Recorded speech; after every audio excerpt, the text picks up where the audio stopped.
Maligayang pagbabalik, maghanda para sa mas marahas na bagyo at matinding pag-ulan. Mangyaring i-like ang video na ito at ibahagi sa iba upang makakuha sila ng tamang impormasyon at mag-subscribe sa aking channel upang makakuha ng susunod na mahalagang babala. Salamat! Magandang gabi po sa inyong lahat. Narito ang pinakahuling 24 na oras na ulat ng panahon na inilabas alas 4 ng hapon ngayong Disyembre 29, 2025. Kung may plano kayo ngayong gabi at bukas, makinig ng mabuti dahil may ilang bahagi ng bansa na makararanas ng bagong lagay ng panahon. Sa kasalukuyan, patuloy na naapektuhan ng Northeast Monsoon o amihan ang Hilaga at Gitnang Luzon.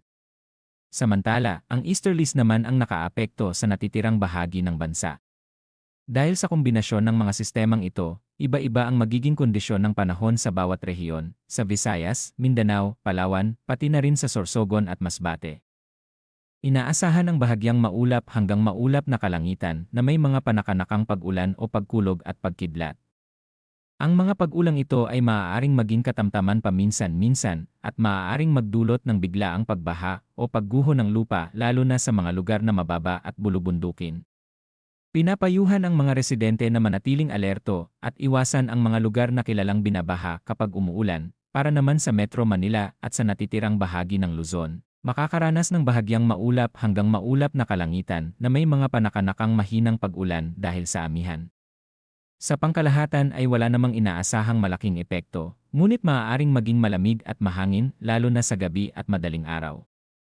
Mainam pa ring magdala ng payong o manipis na jacket kung lalabas ng bahay. Pagdating sa lakas ng hangin at lagay ng karagatan, sa buong Luzon ay inaasahan ang katamtaman hanggang malakas na hangin na nagmumula sa Hilaga hanggang Hilagang Silangan. Ang mga baybaying dagat ay magiging katamtaman hanggang maalong kaya pinapayuhan ang mga mangingisda at maliliit na sasakyang pandagat na mag-ingat at iwasan muna ang paglalayag kung maaari. Sa Visayas at Mindanao naman, ang hangin ay magiging mahina hanggang katamtaman na nagmumula sa silangan hanggang Hilagang Silangan. Ang lagay ng karagatan ay bahagya hanggang katamtaman lamang, ngunit maaari pa ring pansamantalang lumakas kapag may pagkulog at pagkidlat kaya kailangan pa ring magdoble ingat ang mga nasa baybayin. Sa tala ng temperatura, naitala ang pinakamababang temperatura na 22.6 na degree sentigrado kaninang alas 6:30 ng umaga. Ang pinakamataas na temperatura naman ay umabot sa 31.2 degree sentigrado bandang alas 2 ng hapon. Ang halumigmig ng hangin ay bumaba sa 61% bandang alas 2 ng hapon at tumaas hanggang 70% kaninang alas 5 ng umaga. Para sa Metro Manila, ang araw ay sisikat bukas ng alas 6:20 ng umaga at lulubog ngayong araw ng alas 5:36 ng hapon.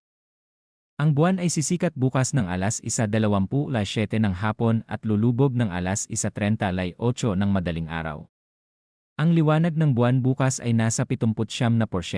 Sa kabuuan, inaasahan ang medyo malamig at mahangin na panahon sa Luzon habang may posibilidad ng mga panakanakang pag-ulan at thunderstorm sa Visayas at Mindanao. Patuloy po nating unahin ang kaligtasan. Subaybayan ang mga susunod na update at maghanda sa anumang pagbabago ng panahon. Ingat po tayong lahat at magandang gabi.